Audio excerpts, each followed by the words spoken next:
There are a ton of super advanced strategies in Minecraft speedrunning, with Java Edition having things like E-Rang and Mapless Treasure, and Bedrock Edition having things like Sprint Strats and Fast Barter. Some of these strategies can help players beat their personal bests by seconds, meaning they're not too useful, but they can be really useful, whereas other strategies can change the way we speedrun Minecraft and lower people's personal bests drastically. And a strategy has recently come out that has lowered a few players' already fast personal best speedruns by minutes, and a player who has proven this goes by the name of Epnok. And recently, Epnok learnt a new strategy that is called Axis Calculated, which helped him lower his personal best from 16 minutes and 22 seconds all the way down to 11 minutes and 3 seconds, all from the help of a newly discovered strategy.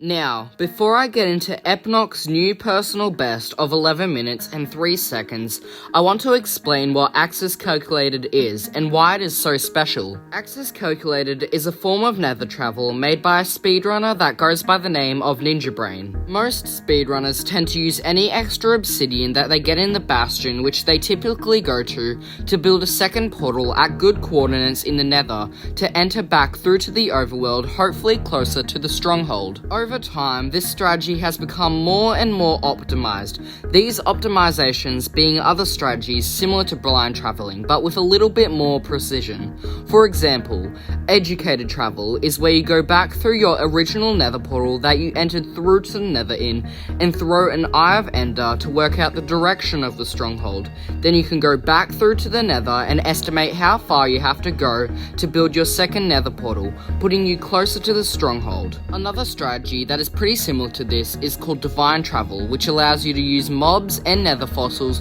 to work out where the stronghold is, allowing you to blind travel really close to the stronghold or even inside the stronghold itself. And this strategy was seen in Brentilda's 1.16 RSG world record. Now, back to Axis Calculated.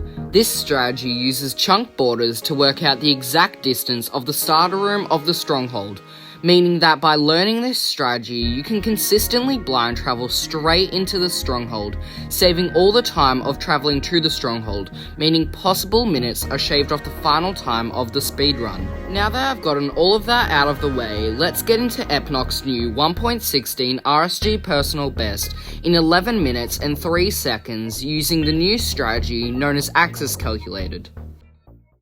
As Epnok loads into the world, he spawns on a beach and starts to do a strategy called Mapless Treasure. This strategy allows you to find a buried treasure without having to find the map first. Unfortunately, there wasn't actually a buried treasure anywhere nearby, so he searches around for a little bit and spots a nearby shipwreck. He travels over to it and loots the chest and gets a ton of iron ingots and iron nuggets. He loots the other chest and gets some food for the rest of the run, and then goes up to the top and gets some wood. He then crafts all his tools in a bucket with the iron that he got in the shipwreck. He then gets some wood from the beams of the shipwreck and then crafts some doors and a boat. He then has a little bit of a look around before placing his boat and sailing around the ocean. He spots a nearby ravine but sees that it isn't a magma ravine, so he searches around for a little bit more. After about another 30 seconds, he ends up finding a real magma ravine and then goes to the bottom of the ocean and gets some gravel. He then goes to the bottom of the magma ravine and searches for a L-shaped orientation of some magma. Using this formation of magma, he can use the lava that's underneath the magma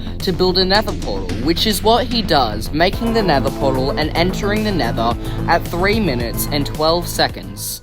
As Epnok enters the nether, he immediately spots a bastion, with that bastion being a treasure type. He then travels over to the bastion while collecting some blocks along the way, and once he arrives there, he mines into the wall to see if there's a chest there, and there does happen to be one there. He loots the chest, but doesn't get that much other than some gold armor pieces, which can help. He then builds up to the bridge of the bastion and collects the 2 blocks that sit there. Now that he's got a few gold blocks and a few piglins aggroed, he runs to the rampart of the bastion and runs to the top, breaking a block along the way so more piglins can get up. Once he's at the top of the rampart, he starts doing his Bastion trade so he can get all the pearls and string that he needs for the rest of the run. He goes to the roof of the rampart where he can get some extra gold blocks to trade those with the piglins. Once he collects those gold blocks, he takes them back down to the piglins and trades it with them, and then goes up to the other rampart roof and then collects those gold blocks,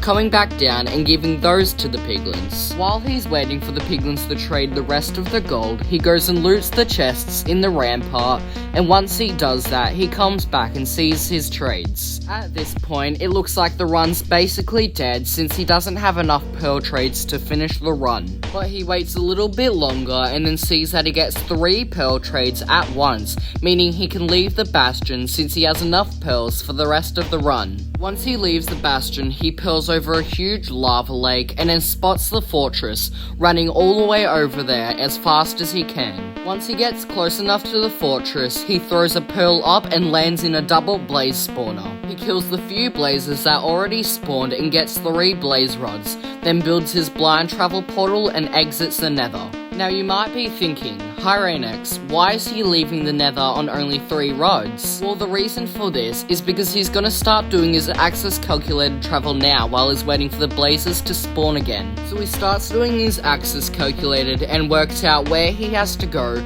to land into the stronghold. He enters back through to the overworld, and while he's killing some blazes, he does some mental math to work out the exact coordinates he has to go to spawn into the stronghold when he builds his next portal. Once he works out the coordinates of where he'll be building his access calculated portal, he kills the rest of the blazes that he needs to, and then goes to those exact coordinates, building his second nether travel portal and exiting nether at 9 minutes and 15 seconds. In most cases, for a top leaderboard time, and especially a low 11-minute speedrun, you want to blind travel a lot earlier than 9 minutes. But because he's doing access calculated, he shouldn't have to worry since he's going to be in the stronghold, if not extremely close to the stronghold, so he doesn't have to worry about all that traveling to the stronghold, which wastes a lot of time. And as Epnoks enters back through to the overworld, he can see that he did his access calculated travel almost perfectly,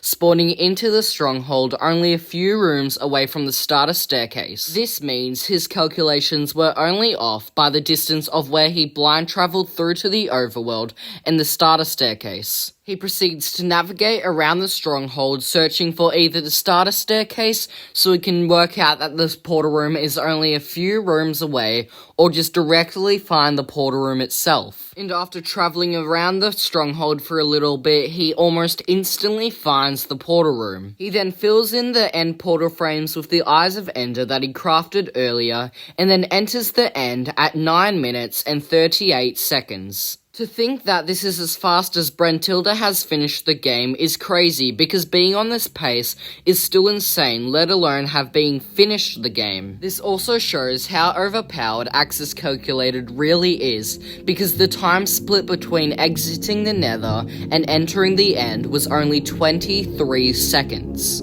Obviously, because of the pace that Epnoks is currently on, he definitely has a lot of nerves in his body, so he's really hoping that he doesn't mess up the 1 cycle. But because pausing is very restricted in speedruns, he can't really pause to calm his nerves down, so he just has to go for it and hope that he gets the luck he needs. So with that, he throws an ender pearl to the center of the end island and then sets up his 1 cycle. He then goes off to the side and crafts some beds so he can 1 cycle the dragon by blowing up some beds. He proceeds to do north-south dragon perch by going to the north side of the island.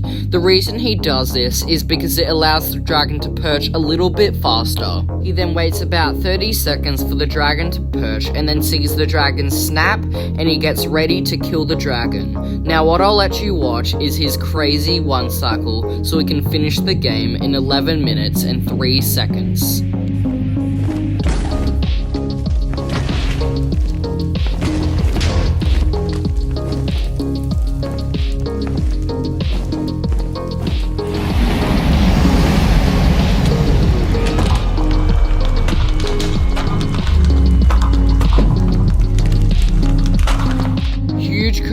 congratulations to Epnok on his new top 5 1.16 RSG speedrun in 11 minutes and 3 seconds. This is extremely well deserved because Axis Calculated really isn't an easy thing to pull off. As always, I recommend you go check out Epnoks Channel as he has a few personal best speedruns and some other content on that channel, and they're super interesting to watch, and his link of the channel will be in the description. And also, if you enjoyed my analysis enough, consider subscribing to me as well, as I would really appreciate it, as I'm trying to hit the highest amount of subscribers as I can by the end of the year, and I can't do it without your guys' help. Thank you guys so much for watching. I really hope you enjoyed, and I really hope you have a good rest of your day.